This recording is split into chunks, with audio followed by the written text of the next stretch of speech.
मैं doctor BS Murthy, professor BS Murthy, head of department और director हूँ नारायणा सुपर स्पेशलिटी हॉस्पिटल, वो है दिल्ली में। मैं बेसिकली जॉइंट रिप्लेसमेंट सर्जन हूँ। इसका मतलब मैं आर्थराइटिस का ज़्यादा ट्रीटमेंट करता हूँ।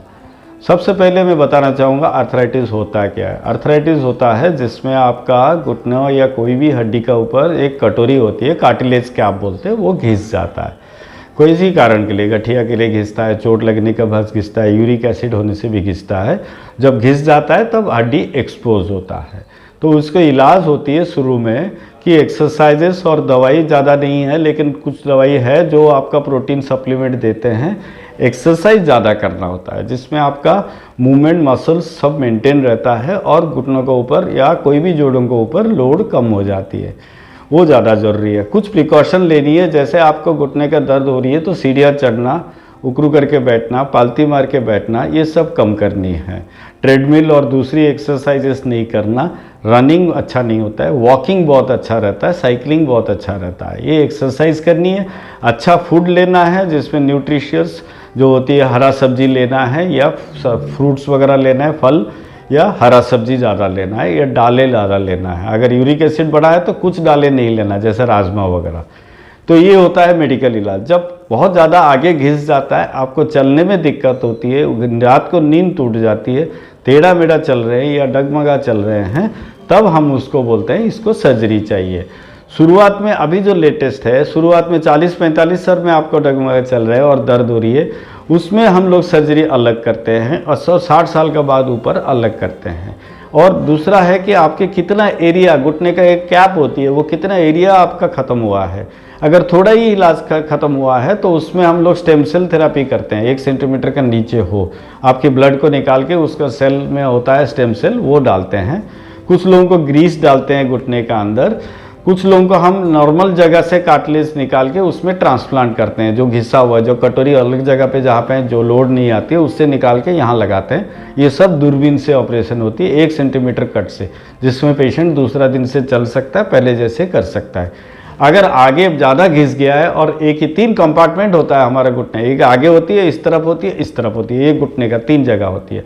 अगर एक ही जगह पे घिसा हुआ है तो हम लोग उसके ऊपर यूनिकॉन्डालर बोलते हैं। जिस तरफ घिसा हो उसके ऊपर मेटल का कैप लगाते हैं, बीच में एक प्लास्टिक स्पेसर लगा देते हैं, कैपिंग करते हैं, उसको हाफ नी रिप्लेसमेंट बोलते हैं या यूनिकॉन्डालर बोलते हैं। जिसमें पेशेंट का घुटना वैसे ही रहता है, पहले जैसे सेंसेशन रहता है, उकरू करके पालती मार के सब कुछ कर सकता है। ये कम एज ग्रुप में करते हैं।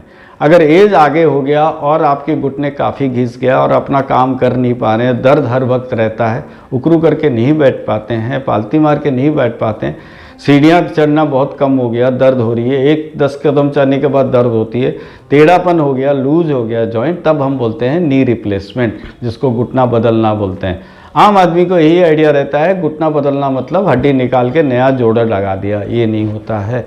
इसमें आपका जो कटोरी घिसा हुआ है, उसी कटोरी को हम लोग साफ़ करते हैं। साफ़ करके सीमेंट, वही हड्डी रहता है आपका, उसके ऊपर थोड़ा सीमेंट डालते हैं। जैसे दांत में छेद बना है, कीड़ा खा गया बोलते हैं, उसमें साफ करके सीमेंट भर के कैप लगाते हैं। वही चीज़ हम घुटनों में, मांसपेशी काटते नहीं है, साइड करते हैं, उसके ऊपर थोड़ा सीमेंट भर के कैप लगा देते हैं दोनों तरफ। बीच में जितना आपका लूज हो गया उसके हिसाब से एक प्लास्टिक स्पेसर लगाते हैं, जिसमें आपका घुटने का फिर बैलेंस आ जाती है, अलाइनमेंट आ जाती है नॉर्मल घुटना जैसे। एक पहिया है, घुटना एक पहिया है, तो उसको अलाइनमेंट और बैलेंस करनी है। वही चीज़ हम इसमें करते हैं तो दूसरा दिन से पेशेंट चल सकता है। अब आ गया सवाल कौन सी लेटेस्ट है। सब लोग तो नी रिप्लेसमेंट कर रहे हैं। इसमें 3 चीज़ होती है। एक होता है मटेरियल का, जो कैप लगाते हैं उसमें डेवलपमेंट हुआ है, टेक्निक में डेवलपमेंट हुआ है, और जो इम्प्लांट लगाते हैं वो बैलेंसिंग अलाइनमेंट के लिए भी डेवलपमेंट हुआ है। सबसे पहले मटेरियल में आप पहले लगाते थे कोबाल्ट क्रोम का, वो बहुत अच्छा इम्प्लांट है। लास्ट 30 ईयर से मैं भी लगा रहा हूँ, कोई प्रॉब्लम नहीं है। लेकिन उसको बोलते हैं कि एलर्जी कर सकती है और जल्दी ख़राब हो सकती है 15 साल के बाद। उसका एवरेज लाइफ 15 साल, बट 25-30 साल भी चलता है अगर ठीक से लगाए तो। दूसरा इम्प्लांट मटेरियल आ गया सिरामिक का, उसको ऑक्सीनियम बोलते हैं। वो 30 ईयर्स से वो अच्छी तरह चलता है, ठीक है ना। तीसरा इम्प्लांट होती है गोल्ड का, जिसको हम टाइटेनियम बोलते हैं, गोल्ड नहीं बोलते हैं, या उसमें मटेरियल होती है जो आपका गोल्डन कलर का होता है। उसमें आपको 30 ईयर्स तक वो भी चलता है, वो स्क्रैच प्रूफ होती है। दूसरा एलर्जी नहीं करता है, पेशेंट अच्छा टॉलरेट करता है। ये हो गया इम्प्लांट। डिज़ाइन में भी चेंजेस आ गया। पहले होता था डिज़ाइन में बहुत पेन होता था, हाईफ्लेक्स नहीं होता था। आजकल हम हाईफ्लेक्स लगाते हैं जिसमें पेशेंट घुटना पूरा मोड़ के बैठने का अलाउ करते हैं। पहले भी कर सकते थे लेकिन जल्दी 5 साल में वो लूज हो जाता था। अब जो लगाते हैं हाईफ्लेक्स उसमें मॉडिफाई किया हुआ है डिज़ाइन में, जिसमें आप घुटना मोड़ के बैठ सकते हो, उकड़ू कर सकते हो, पालती मार के ही बैठ सकते हो। लेकिन हर वक्त करना नहीं चाहिए, जब भी ज़रूरत हो, गाँव वगैरह गए हैं जहाँ टॉयलेट नहीं है तो आप कर सकते हैं। इसमें पूजा पाठ में बैठना है, किसी का बैठना है, आपको बैठ सकते हैं। दूसरा डिज़ाइन में यह है, आगे की तरफ मोटा होता था जिसमें आगे की तरफ बहुत ज़्यादा दर्द होता था घुटना में, तो घुटना दर्द होता है। आजकल वो ख़त्म कर दिए हैं, पतला सा लगा है जिसमें आपको घुटनों में उकड़ू करके बैठने से दर्द नहीं होता है, सीढ़ियाँ चढ़ने में दर्द नहीं होता है। डिज़ाइन में ये चेंजेस हो गया। टेक्निक्स में हो गया, पहले मसल्स काटते थे, हम काटते नहीं, उसको मिनिमल इन्वेजिव बोलते हैं। पूरा छोटा सा कट लगाते हैं, 5 से 7 सेंटीमीटर, मैक्सिमम 10 सेंटीमीटर कट से हम लोग रिप्लेसमेंट करते हैं। आपका मसल कुछ भी नहीं काटते हैं, तो उससे फ़ायदा रहता है। जो मसल आगे का है उसको नहीं काटने से दूसरा दिन से पेशेंट सीढ़ियाँ चढ़ सकता है, बैठ के उठ सकता है, दर्द कम होती है, ब्लीडिंग कम होता है। उसके साथ अगर हम ऐड कर लें कंप्यूटर सिस्टम से हेल्प लेते हैं, जब बहुत ज़्यादा टेढ़ा मेढ़ा है, डगमगा रहा है, तो कंप्यूटर हमको ठीक से बता देगा अलाइनमेंट और बैलेंस हमने किया कि नहीं है। उसमें भी जनरेशन पहले 15-20 साल से जो ऐड में देखते होंगे, ये कंप्यूटर वो कंप्यूटर, अभी जो लेटेस्ट है वो हैंडहेल्ड आईपॉड इतना ही बड़ा होता है, उसको हम नी का ऊपर फिक्स कर देते हैं, वो हमको बता देता है अलाइनमेंट ठीक आया कि नहीं है।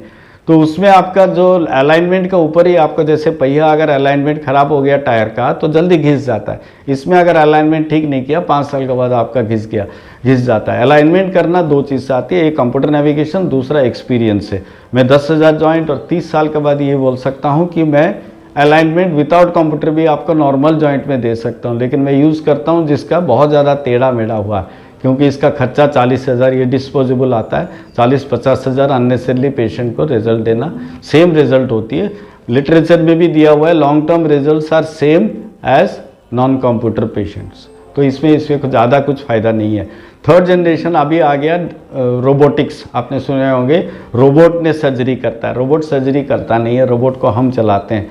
तो रोबोट का जो होती है वो आपको कट करके हड्डी फड्डी कुछ नहीं करता है, दिखाता नहीं है, आपको सर्जरी करना होता है। उसको आप दूसरी जगह में बैठ के उसका हाथ चलाते हैं, रोबोट का एक लंबा सा हाथ निकला होता है, वो खाली हड्डी को शेप बनाने में हेल्प करता है। अभी तक रोबोट को वो थर्ड आर्टिफिशियल इंटेलिजेंस इसमें आया नहीं कि वो बैलेंस और अलाइनमेंट आपको दे दे, वो सिर्फ हड्डी को प्रिसीजन कट करके देता है, बस इतना ही काम है। वो एडवर्टाइजमेंट के लिए अभी चल रही है।